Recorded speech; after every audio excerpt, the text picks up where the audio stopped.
How to contact Instagram customer service. Hello guys, this is Atticus and welcome back to another tutorial video. In today's video, I'm going to teach you how you can contact Instagram's customer service.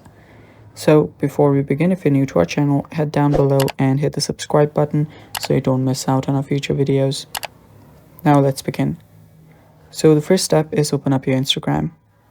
Then head over to your profile on the bottom right. Tap on the three lines on the top right corner and you should be on your settings and activity.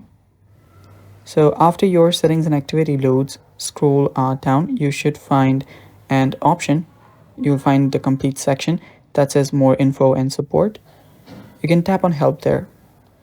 After you tap on help, you'll find a lot of different options through which you can contact customer service. First is report a problem. So simply tap on report a problem. So from here, you can tap on it again and you can do whatever there, and you can basically write whatever you want to report about, which will directly go to customer service. And this is one way. There are other different options as well, such as account status. You can see support requests. You can check different reports from there as well, and privacy and security help, which will take you to help.instagram.com.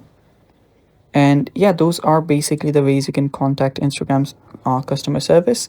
Thanks for watching. Stay tuned for more and bye bye. Take care.